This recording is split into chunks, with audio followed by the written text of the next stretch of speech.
We ready? Okay. Good evening. I'd like to call to order the, November 17th meeting of the Board of Harbor Commissioners. Jeanette, will you please take roll?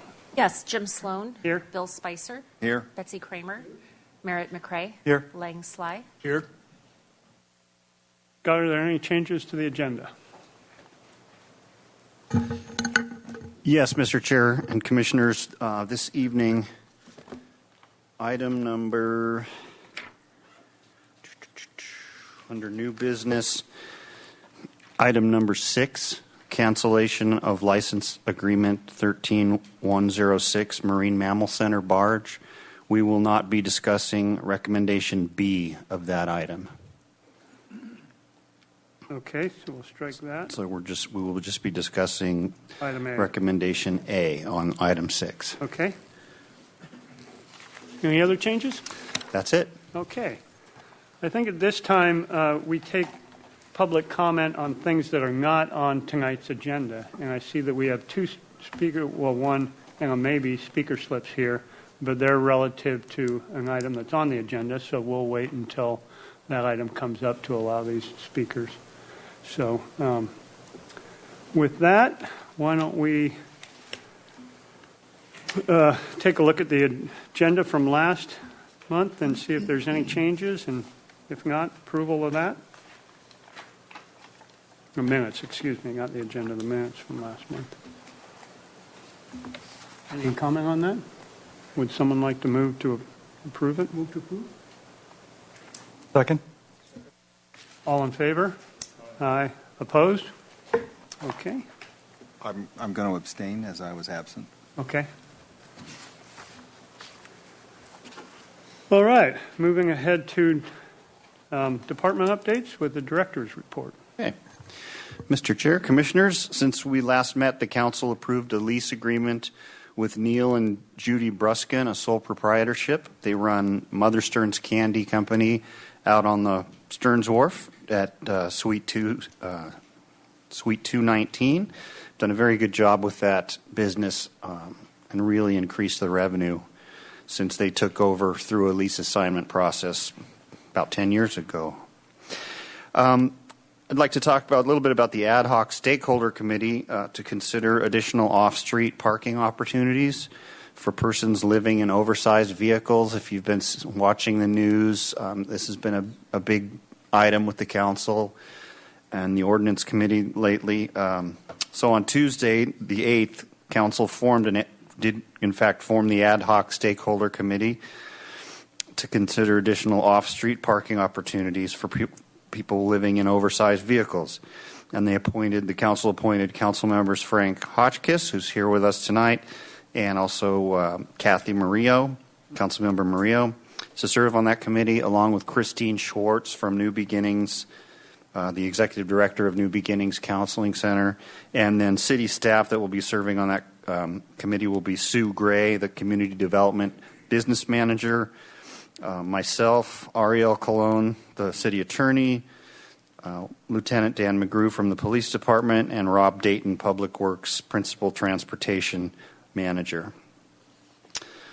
And I'd like to share in one of our successes here. For the third time in 16 years, Mr. Cronman received the Harbor Master of the Year award from the California Association of Harbor Masters and Port Captains. So he's served on that board for 15 years and is still a board member now. And so we'd just like to, I'd like to ask you to join me in congratulating Mick on this third time achievement. Congratulations. And tentative items for the agenda, December agenda, if we have a meeting, which we may not. Quite frequently we don't due to vacation, schedule conflicts, and so forth. But we should have the lease with the Santa Barbara Fish Market retail store ready to go by then, at least that. So, and that concludes my report, unless there are any questions. All right, any questions, comments? Just real quick. First off, congratulations, Mr. Cronman. And second of all, Mr. Reedman, can you just talk about the ad hoc stakeholder committee and how that is relevant to the Harbor Commission for the oversized parking? Commissioner Spicer, Chair Sloan, we participated in the New Beginnings nighttime parking program in the Garden Street parking lot a fair number of years ago now. And in our situation in that lot, it didn't really work out well for us. So we retreated we got out of the program. The issue, as I understand it right now, is an ordinance has been passed. It still isn't in effect yet for oversized vehicles. And so they're going to try, the council is going to work with New Beginnings to try and find more parking spaces for these folks at night. And since a lot of the places they have to leave at 6 a.m. every day, find spaces for them to go in the daytime. So now it's, as it was explained to the council, it's like getting evicted every morning at 6 o'clock. So the waterfront's role in it, I'm not sure quite yet. I've been questioned before whether we want to consider putting it back in the Garden Street lot or somewhere else. And so I'm just going to be there to watch out for the waterfront's interests. Very good. Thank you. Appreciate it. Any other comments? I just would like to congratulate Mr. Kronman, and I think your achievements actually speak volumes as to what the entire waterfront staff does. I'm sure that you all support each other, and Mixed Crew supports him all the way up the line. Congrats to all of you. Comments or questions? Congratulations, Mick. That's great news. Well deserved. All right, moving ahead. Business Services, Brian? Good evening, Mr. Chair and Commissioners. I have 3 items for you on this month's Business Services Report. The first is the announcement of the Stearns Wharf Christmas tree. And I feel bad saying this because it's not even Thanksgiving yet. I'm the same guy that goes into the store and complains about seeing all the Christmas decorations up. But nonetheless, I wanted to let everybody know that for the 7th consecutive year, the Waterfront Department is working with the Stearns Wharf Business Association to bring in a 25-foot Christmas tree to the shoreward finger of the wharf. At a cost of nearly $4,000, the Stearns Wharf Business Association is again picking up that tab. That tree will be, it's going to be a green, white fir Christmas tree, and that is an actual tree. And it'll be, we're purchasing it from Oliver Holt Christmas Trees, a family-owned company down south who's been in business for over 50 years. They will be delivering the tree on November 22nd, and with the help of our facilities staff out on Stearns Wharf, we'll be using a crane to install the tree. It will be decorated and lights put on it and will be lit up after Thanksgiving. And it will come down after the first of the new year. So it will be lit up, but the official lighting will take place as part of the Parade of Lights, and that'll be taken care of by Mayor Helene Schneider. So look for that tree. It's always a nice addition to the wharf, especially over the holiday season. Next up is the end of the cruise ship season. On November 28th, we will have our 16th and final ship of the fall season. That will bring us to a total of 29 total cruise ship visits in calendar year 16. And again, just to remind commissioners and folks out in the public, the cruise ship visits only occur between September and May, so we leave that busy summer period off, but it's nice to have that added bump of people coming to the city in what we call the shoulder months. It's an important component of our local economy. It's supported by Visit Santa Barbara, downtown Santa Barbara, as well as the various chambers in and around the area. Our cruise ships generally carry between 1,500 to 3,000 passengers. Occasionally we'll get a larger one that carries about 4,000 passengers. And that being said, this fall season with the 16 ships, those ships had the capacity to bring over 40,000 visitors to Santa Barbara. So it's an important part of our local economy. It helps out the waterfront, obviously, and it's really a remarkable collaborative effort between a number of different organizations, not only within the city, but the city organization, but also our downtown chambers and things like that. next up, we've had we've had some interest over the past few meetings from a number of commissioners. I'm just curious to see what is happening with our food and commercial activity, both out on Stearns Wharf and in the harbor. And so what we did is we brought back to you, we went back and analyzed the last 5 fiscal years of data through the third quarter of every one of those years, and brought back both the food service for Stearns Wharf as well as the harbor, and then I'll get into the commercial activity in the next slide. So as you can see from this slide, we have on the left Stearns Wharf and the harbor, then the 5 fiscal years across the top, and the total sales revenue from those, the gross sales from those different locations. So since 2012, our sales as far as food service activity have gone up almost $3 million over those 5 years. So we're seeing a great increase in food service activity in both areas.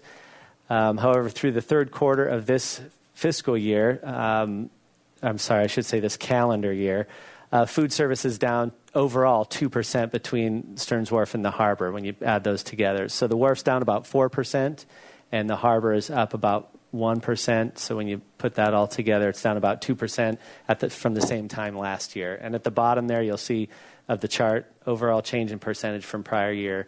So that's just how it changes year to year. As you can see, the bump from 2013 to 2014 was the most significant at 10%. And again, we'll see how this fourth quarter ends up and see if we can get at least back to equaling last year, which was by far fiscal year 15, or I should say calendar year 15, the best year we saw for both food and commercial activity. As far as commercial activity through the third quarter, same setup as far as the chart goes. Sales have grown in those 5 fiscal years a total of just over $1 million. And through the third quarter of the 2016 calendar year, you can see our overall commercial revenues are down 3%, with kind of flipped it here a little bit, the wharf being up 1% and the harbor being down 9%. Again, we're hoping for a strong fourth quarter, and we always come back in either the January meeting or most likely the February meeting with a review of the year for you, and at least the first half of the fiscal year for you, and we'll see how we're doing then. So with that, I'm happy to answer any questions that you might have. Any questions? Thank you for the report, Brian. Do you have any ideas as to why it might be down this year? Could it be the street construction and so forth? That, as far as the wharf is concerned, we've been monitoring that. As you know, occasionally we'll bring our pedestrian and automobile counts as far as pedestrians going on to Stearns Wharf as well as automobiles. And the interesting thing with that is the automobiles going out on Stearns Wharf, despite all the construction and you're not allowed to take a left going westbound on Cabrillo onto Stearns Wharf like you usually are, we're up about 10,000 cars the last time I checked. But it's the pedestrians that are down about 30,000. So I do. It's interesting. I can't really figure that out. But I think a good part of it could be the construction. And I know the merchants out on Stearns Wharf, both the restaurants as well as the retail folks, know that this is, with all the construction down on the lower part of State Street, this is a tough time. But again, if they can make it through, they realize the benefit of having that area all put together, new hotels, the funk zone, all those other activities down there coming to fruition. It's likely going to be a nice boost for them as well. So I would say, first of all, probably the construction has something to do with it. But I wouldn't blame it all on that. I just think there's a whole lot of other activity going on in Santa Barbara that it kind of moves around. So hopefully we'll get some of that back. Thank you. Uh-huh. If we're down 30,000 pedestrians and up 10,000 cars, it only takes average of 3 people per car to make it a net. So I think it might be the latter, what you were talking about, other activities nearby and things like that. So maybe, who knows? What are the wharf merchants saying about it? What's their feeling? Interestingly enough, it's kind of a mix out on the wharf, both with the restaurants. Some are up, some are down. Same with the retail. Some are up, some are down.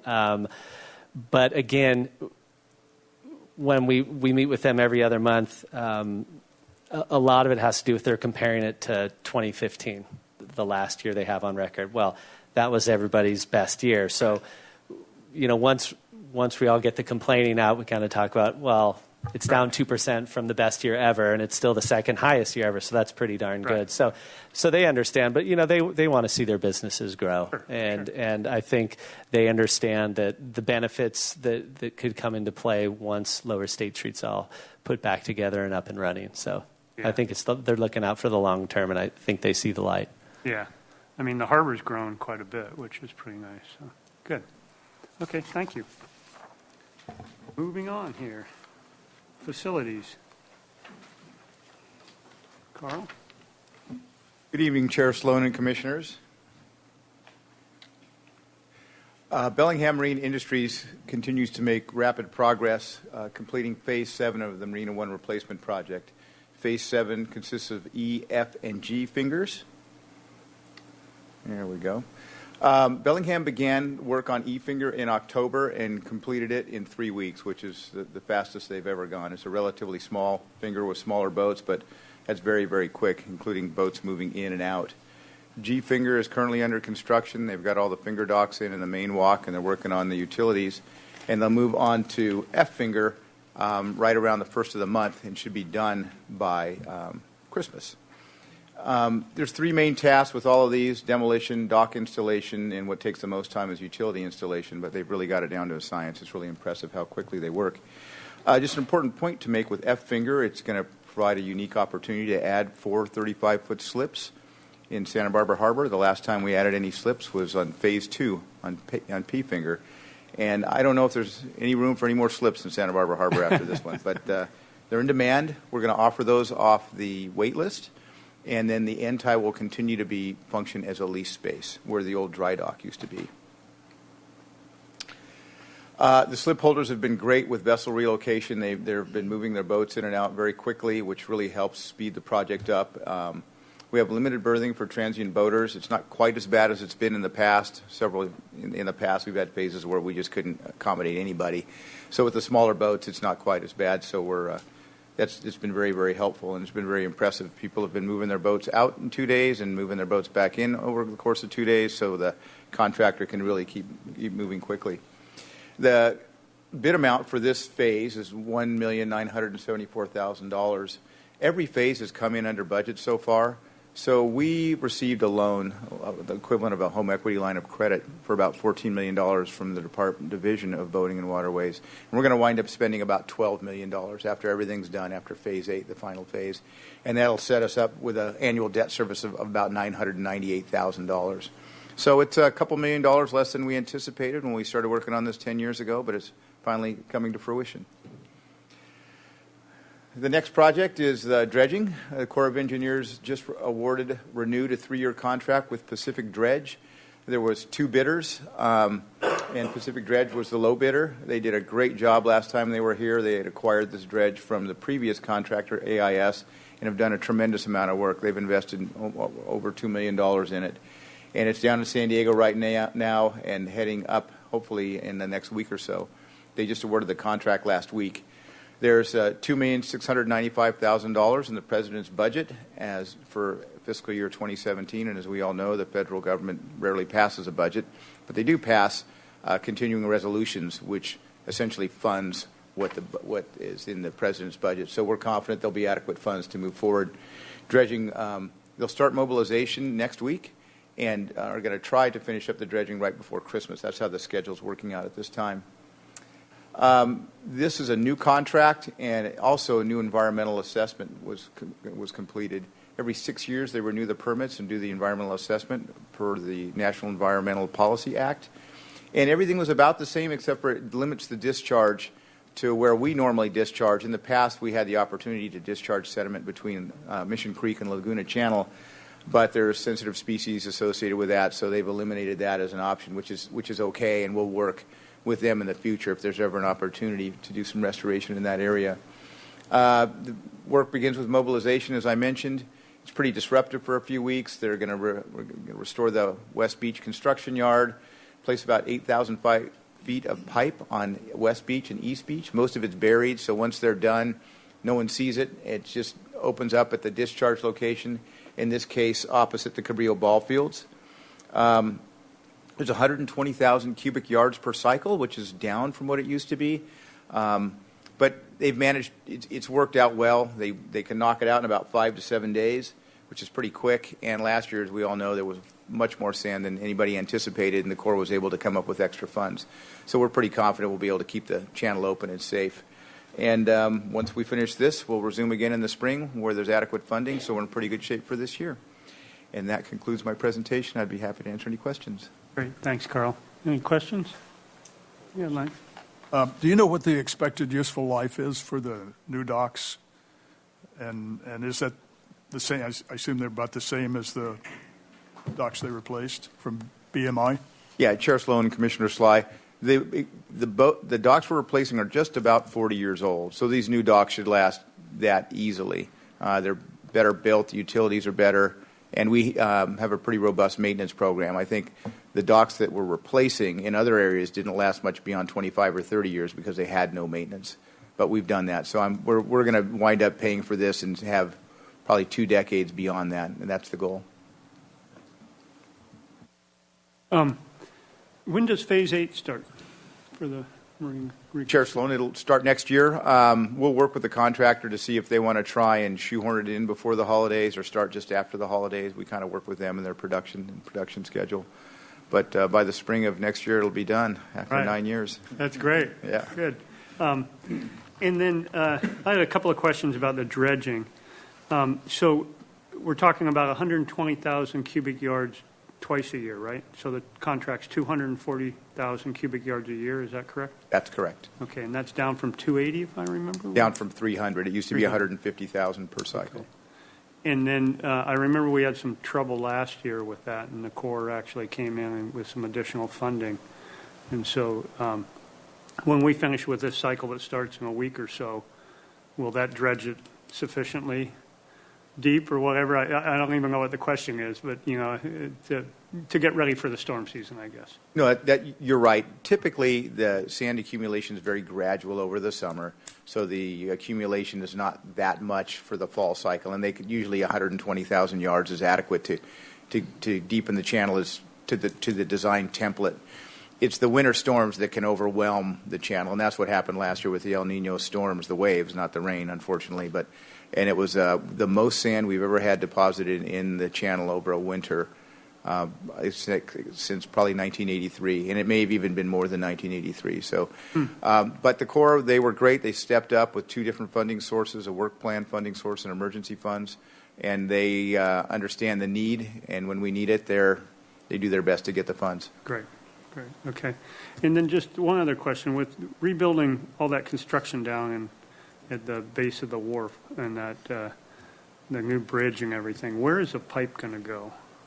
The pipe is going to continue to be span the lagoon on 2 separate stands. We had looked into putting it on that bridge, but when the Coastal Commission told them it could only be a temporary bridge, they didn't design it for the loads of a dredge pipe. Okay. Now they've come back after the fact and said, oh, you can keep it. So it's not designed for that, and they just let a new 3-year contract. But within the next 3 years, we'll probably work with Public Works and take a look at it and see if that pedestrian bridge could take the load or have some minor modifications. So a future 3-year contract, perhaps they can put a sleeve where a dredge pipe can be put through that. It used to be that way, correct? No, it's always been a standalone pipe since we've been around. Because I saw the stands there the other day. Yeah, they put them in because when they dewatered everything, there was no water. Right. So it was an opportunity to go and work without impacting sensitive species or anything like that. Yeah. All right. Great. Thank you very much. Anything else? All right. Harbor operations. Good evening, Mr. Chair and Commissioners. Well, as surprising as it may seem, I think we may have had another record-setting attendance at the Harbor Festival last month. Our people counters with their clickers at the 2 main entries counted over 15,000 visitors to the event. And just to throw out a few numbers, I mean, of course, seafood, including crab, lobster, oysters, paella, albacore, clam chowder, fish tacos, and so much more were the centerpiece of the celebration. But it also included free boat rides. Over 1,000 people took free boat rides. 700 people visited the tall ship.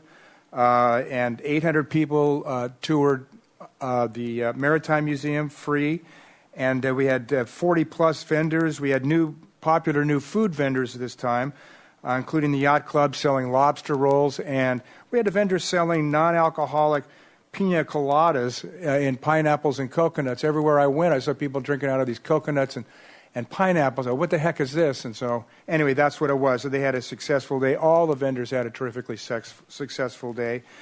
But again, as much as we like to say that the seafood is the heart of the festival, the true heart of the festival in terms of pulling it off is our volunteers.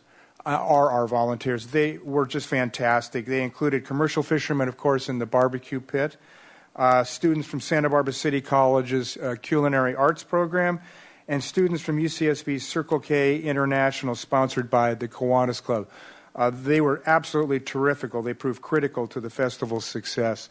So it's like a piece of art, if you will, or a piece of music. If you like the way it sounds, that means a lot of work went into making it that way, and the volunteers were really the cornerstone of all that work. Harbor Commissioners McCray and Sloan were there. I got a great picture of Merritt I'm going to show you here in a minute. We're down there working all day. Chair Sloan was all over the place, kind of like the utility infielder looked like, and Merritt was slaving over an oak barbecue for hours and hours, so it was really nice to have you folks down there as well. So if you missed the festival, if you love the festival, if you want to bring friends and tell them about it, well, it's never too late to circle next year's Harbor and Seafood Festival, which will be on Saturday, October 14th in 2017. Yes, I will remind you again before that happens. But I have a few slides I wanted to show you. Here was one actually taken from a drone. And although the people, look kind of small, if you take a close look, they are filing way out, all the way down Harbor Way. They're lined up in front of the booths and what have you. On the left-hand side, on the north side of the Coast Guard building, that line curling around the Coast Guard building, they're all in line for the paella. So that's just one vendor right there. And the rest of the folks stretch all the way out onto the city pier where our marine education booths and, of course, the fishermen were selling lobster and crab and what have you. Here's the lobster booth. Early in the day, just getting rocking. They also had a little kiddie pool. It was always attractive to the kids. They can pet the little guitar rays and hang out with the crabs and stuff. And it's a terrific little addition to their booth. This is one of this is actually in the last few years, this has been one of the prime, most attractive food items down there. And that's been the uni, or the sea urchin uni. And what's happened over the last several years in the sea urchin industry in general in Santa Barbara is that we're one of the highest producing urchin ports on the coast, and I believe the highest. And it used to be 90% of that was exported and 10% was consumed domestically. That's actually flipped, and 90% of it is consumed domestically now and 10% exported. And of that 90% that's consumed domestically, the real prime urchins, like the one this gentleman is holding here, are used for value-added, carefully handled, carefully sort of cured in cages and what have you. These went here for $10 a piece, and they sold out. And speaking of selling out, we also sold out, the lobster fishermen sold out of over 800 pounds of lobster. We went through 650 pounds of albacore loins. We went through donated crab from several crab boats. So we ran out of just about everything. And but this is particularly popular. Folks came up in busloads, literal yellow busloads from Los Angeles for this uni, and they didn't even blink at $10 a pound. So this is really one of the fastest growing, most popular seafoods in all of California. As this gentleman is displaying. It's really delicious. If you've never tried it, it's at least worth a try. And here's a young lady taking a lobster and bagging it up. This is the deal where you can just pick out your lobster, name it if you like. Most people don't like to name them. And putting in a bag where it's taken over to the boiling pit, where it's placed in the boiling water and cooked up to spec, and then taken in and prepped and plated and served directly to the customers. I did a lot of sort of mingling about and talking to people about where they were from and what their favorite activities were. And what they said about the food was almost nowhere else in the world, certainly in the United States, can you get seafood this fresh, straight from the boats, have it cooked in front of your eyes and plated in front of your eyes, and you know where your seafood comes from. I remember one time at a local restaurant years ago, I asked the waiter where the swordfish came from, and he said, off the truck a few hours ago. And so this is sort of the opposite of that. This is understanding where your seafood come from. So it's sustainable, local, and organic. Here's a picture of the Albacore barbecue pit and the boilers, so those who haven't visited the Harbor Festival get an understanding of what it looks like. We had 14 pots of boiling water cooking the crab and crab and lobster. And, of course, there are the albacore loins on the grill. And here are some happy folks with their spider crabs and rock crabs enjoying the festival.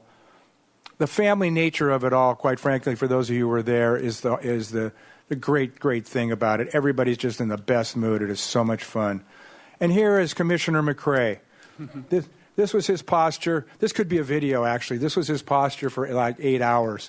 He really knocked it out. Thank you, Commissioner. You did a fantastic job. I really appreciate the help. This is the paella pan. It's about, I want to say, 3.5 feet in diameter. And it was a huge hit. And that line going around the Coast Guard building is a testimony unto itself. Everywhere you went, people were walking around with these cups of paella. So we've had them there for several years, and they seem to enjoy it. We had 5 bands, 3 of them on the main stage in the back, 2 of them on the patio shared by the Maritime Museum and Chuck's Waterfront Grill. This is one of the first bands. That's John Payne on the far left, is owner of Ocean Air Electronics. He's played in almost every seafood festival that I can remember. And so that was a big hit, too. Here, this is a sample of the vendors. They did great business, as they have done in many of the past several festivals. The cool thing is, even though we had over 15,000 people, they were so spread out between the vendors and the food area and the tall ships and the boat rides and the events on the city pier that it really never, ever felt as crunched as it could have felt with 15,000 people there, which was a really a neat testimony to the folks who helped set this up and spread it all apart. Harbor Patrol boat demonstrations are always a hit with the kids. There's a young man, future firefighter or Harbor Patrol officer, testing the bow monitor on boat 3. And I went too far. So that concludes that part of my report. The other event I wanted to talk to you about is still to come. Hopscotching from one event to the other, and that is our 31st annual Parade of Lights next month on December 11th. Boats, we're already getting registration from boaters. We're happy to see that. They'll decorate to the theme of Wild West holidays. Our activities, as always, begin at 3 o'clock, 3 p.m. on Santa's Village on the pier, where Santa will be there handing out goodie bags to the kids. There'll be elves. There'll be a 10-ton snowfield. And, of course, it goes from 3 to 5, and the kids line up with their families, and they really, really love it. This is not Santa in the mall. This is Santa in a skiff on the city pier, and it's really unique for families interested in treating their kids to a Santa experience. Parade begins at 5:30 once it's nice and dark, followed by a 5-minute fireworks show, care of Garden State Fireworks. They're the ones who did 4th of July for us. They do a bang-up job, no pun intended. And then finally is the lively, very lively awards party at the Maritime Museum. Last year we were at the Veterans Hall. It was a great award show there. And this year we're back to our traditional awards ceremony location at the Maritime Museum. So all the slip permittees received registration forms in their November billing. We also have them at the waterfront, the harbor market, and the fuel dock. And, of course, the best views of the parade are from Stearns Wharf and the breakwater. So we encourage boaters to sign up. This is going to be a hoot of a good time, and we hope the public comes down and enjoys it to its fullest. And that concludes my report. I'd be happy to answer any questions. Great, thank you. Any questions, comments? All right. The Harbor Festival was a great time. I enjoyed it, and I think everybody that I saw was enjoying it. So thank you. All right, moving ahead here to new business. Item number 6, would you like to read the recommendation? Yes, item 6, cancellation of license agreement number 13106, Marine Mammal Center barge. Recommendation that the Harbor Commission recommend to City Council cancellation of license agreement number 13106 between the City of Santa Barbara and the American Cetacean Society, Santa Barbara Chapter, and Peter Howarth, dated September 24th, 1985. Great. Mr. Chair, Commissioners, just as kind of a executive summary, marine mammals such as sea lions and harbor seals and so forth, they're susceptible to diseases such as domoic acid poisoning, can be injured by predators, or become entangled in fishing lines and nets and so forth. The population has increased dramatically over the last 20 years, and we recently heard a presentation that they're actually considered by some scholars to be at their carrying capacity, a lot of these marine mammals. They can become a problem when they begin to colonize docks, boats, swim steps, launch ramps, and other areas in harbors. Harbors currently having serious problems with this kind of issue include San Francisco, Monterey, Channel Islands, Dana Point, and others. So for that reason, it's a priority of the department to have a experienced, licensed organization to assist in rescuing and rehabilitating the marine mammals that can be saved, entangling them when necessary, and so forth, and also to provide a deterrence from colonizing harbor facilities and boats and that sort of thing. The department's current operator lost his permit to operate and undertake these activities with the marine mammals in July 2015 and has not performed that service for us since, although we appreciate this is Mr. Peter Howarth, and we appreciate his many years of service in this marine mammal rescues and assists. So the department, and since Mr. Howarth is no longer able to operate the Marine Mammal Center operation, the department's recommending council cancel the lease, a license agreement. Okay, so in terms of background, I already went through some of that. Until 2015, the marine mammal rescues and rehabilitation were provided by Peter Howarth, doing business as the Marine Mammal Center. And since he no longer holds that permit, currently these services are provided to the harbor by the Channel Islands Marine Wildlife Institute. CIMWE is the acronym. And they're the only federally authorized agency to provide marine mammal rescues and rehabilitation in both Santa Barbara and Ventura counties.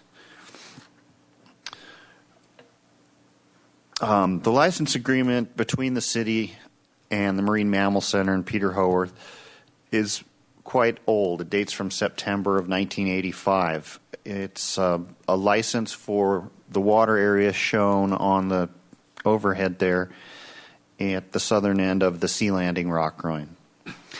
The outdated 1985 license, it's an evergreen agreement, which means it has no termination. It can go on forever unless it's canceled by the tenant, or the licensee can terminate the agreement upon 180 days written notice. The city can also terminate the agreement on 180 days written notice, but only with the majority vote of the city council. So that's a highly unusual kind of contract for the city to enter into, and so that's why we're bringing it to you here tonight to ask for your recommendation and then move on to council if necessary. And recent developments indicate that may not be necessary, but we'd still like to get your recommendation. So the evergreen aspect is unusual. The permitted uses in the license are quite vague. They state that the Marine Mammal Center can be used for nonprofit rehabilitation of marine mammals, also for education, research, and incidental storage. It indicates that the boats shall be used primarily for education and research charters. So it's very vague. It leaves the license agreement wide open to interpretation and so forth. So again, it's a pretty outdated agreement. There are no default provisions typical of standard leases. No late fee clause. No provision for transferring the license agreement or assigning it. And maintenance has been an issue over the years.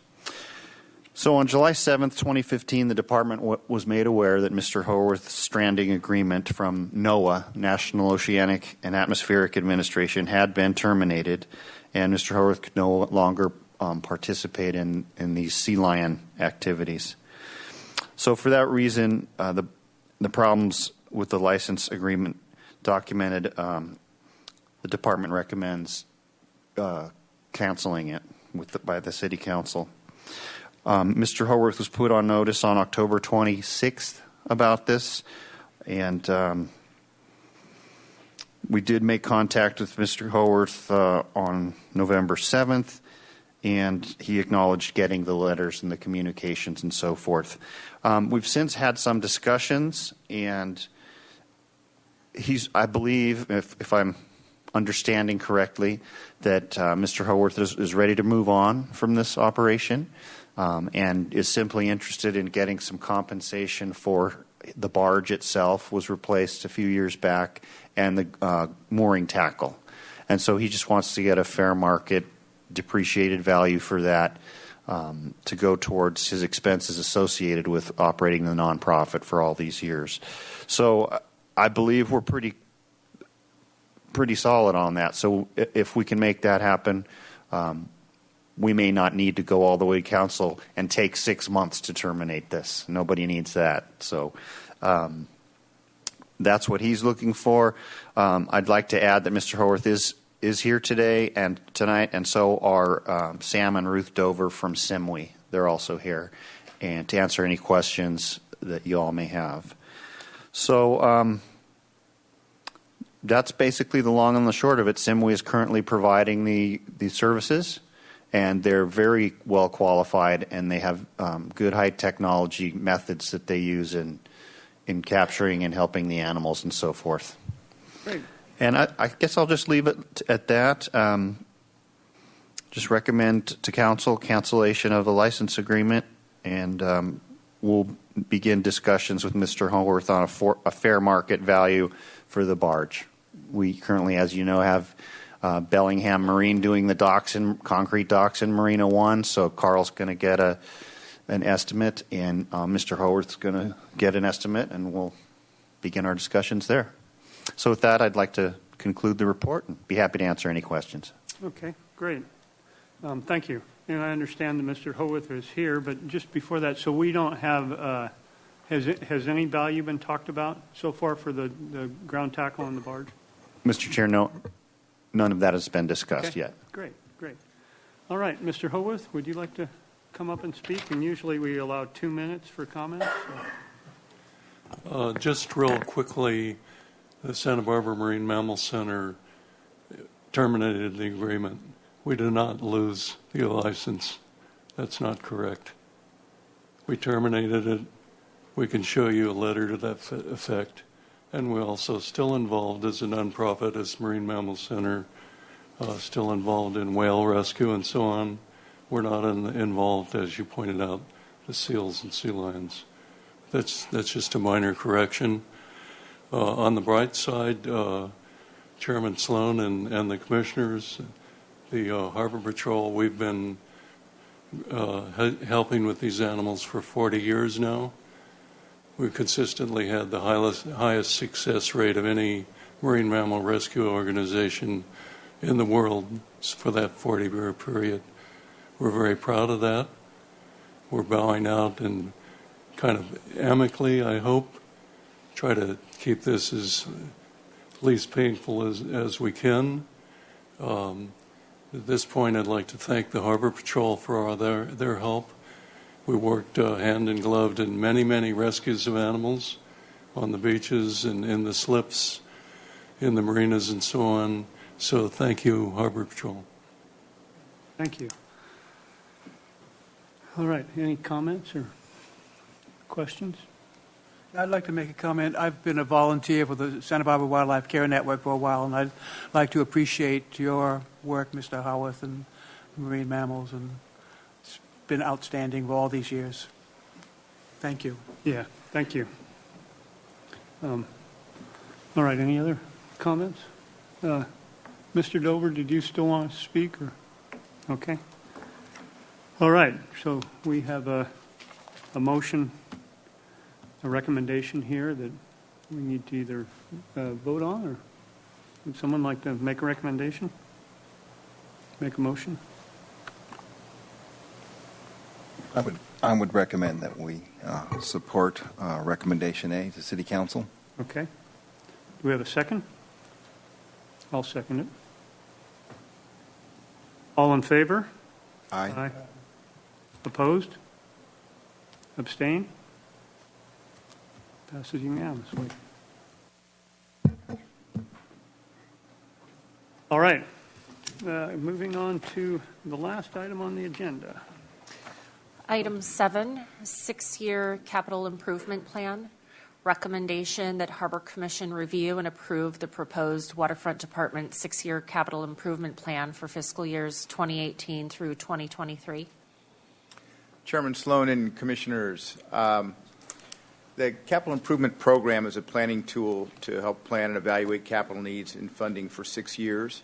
It's required by the City Charter, Section 604, and is submitted to Council 3 months prior to submission of the budget.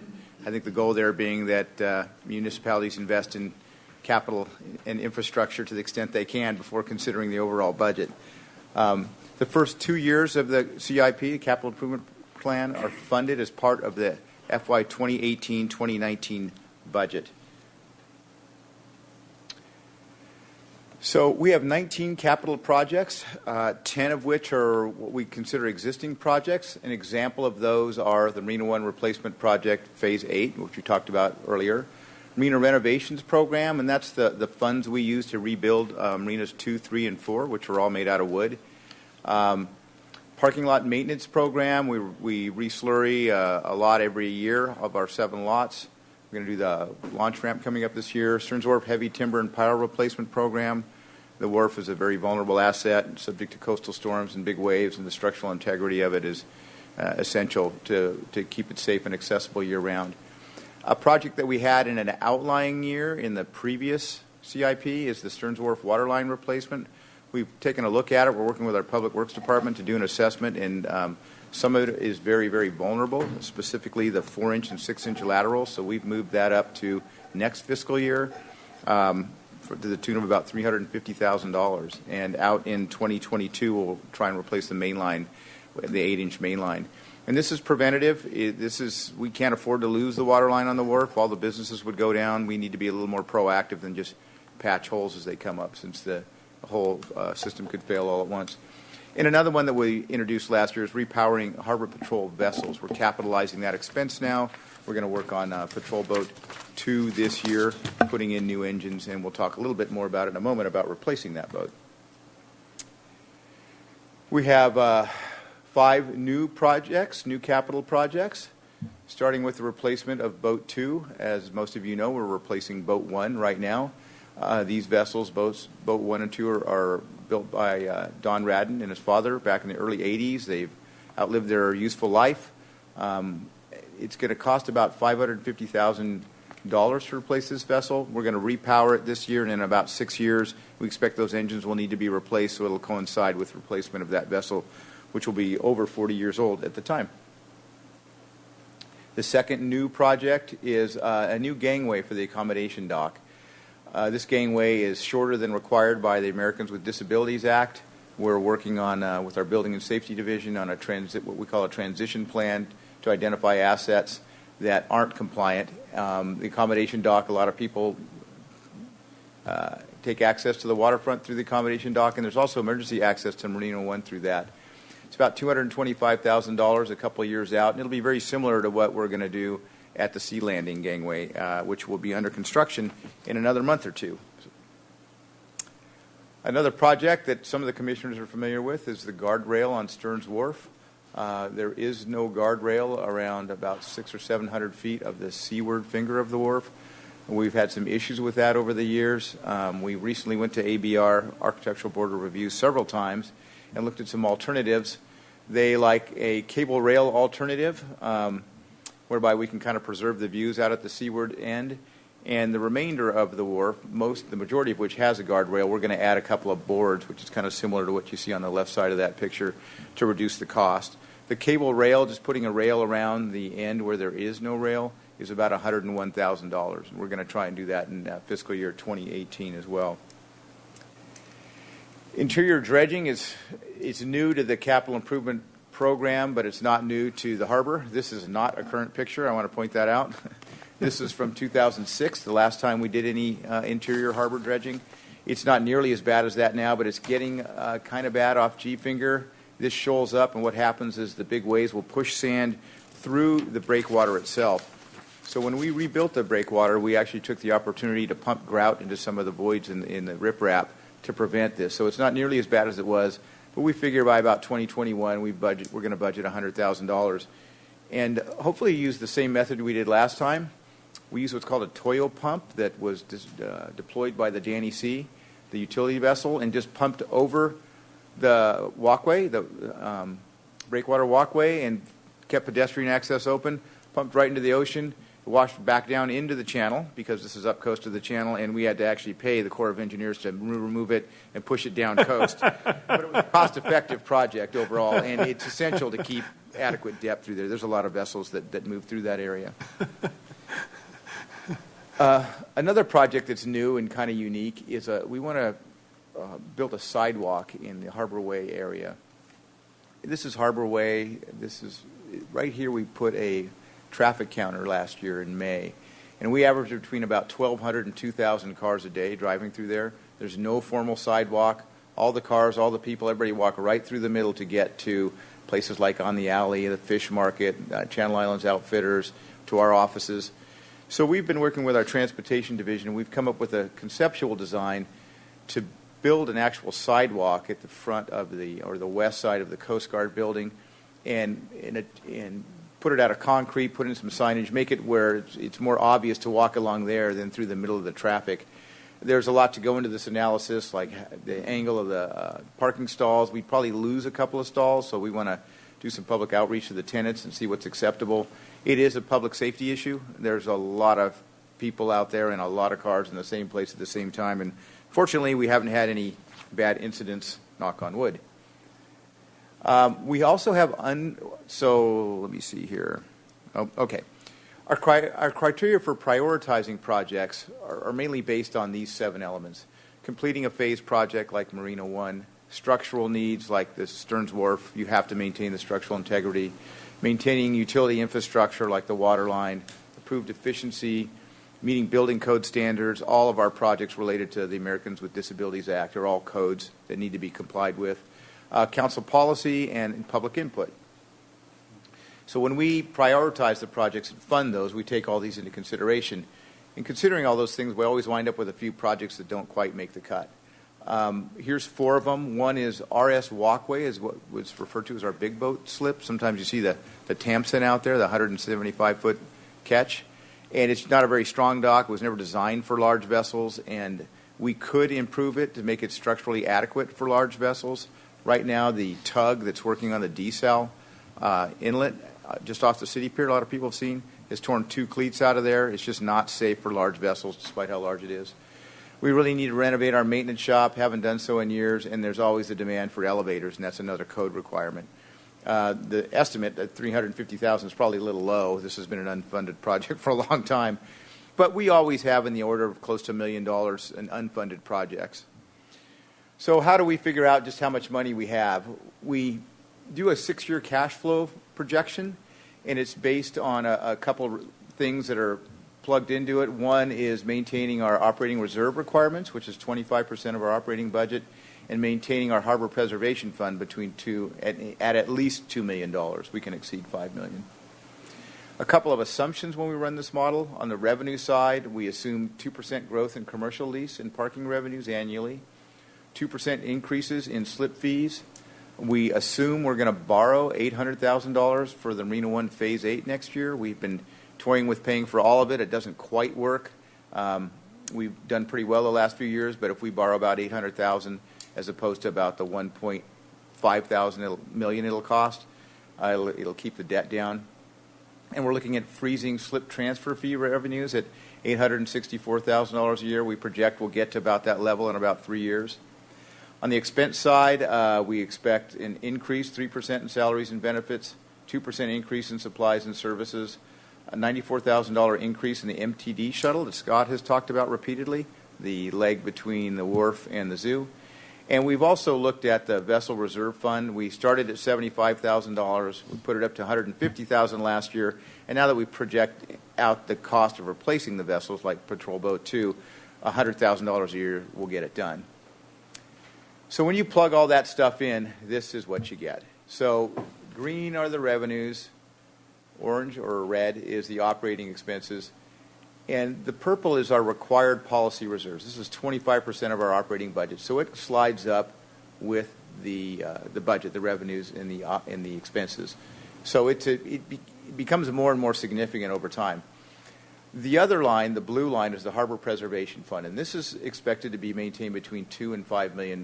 So when we project cost of projects in the outlying years, we try to stay above $2 million in the outlying years, which in this case is 2023 for the 6-year model. We model it out a little further.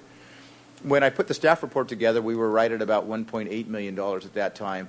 But since then, we've got the updated reserves from finance, and we did a little bit better. So that's why there's a little discrepancy. That's why it shows closer to about $3 million in 2023 than $1.8 million as we had originally anticipated. One other requirement we have 2 requirements. One is $2 million over the Harbor Preservation Fund, and the other is maintaining a debt coverage ratio pursuant to our Boating and Waterways loan. So the debt coverage ratio is the total revenue minus our expenses without the debt service. That's our net revenue divided by the debt service, and that's the coverage ratio. So Boating and Waterways requires greater than 1.5 coverage ratio. And for example, in 2017, when you do that math, we wind up at about 1.73 for the debt coverage ratio. And the outlying years are all about 1.48, 1.47, 1.46. So that's another tool that we use to maximize the capital outlay, while still meeting these requirements.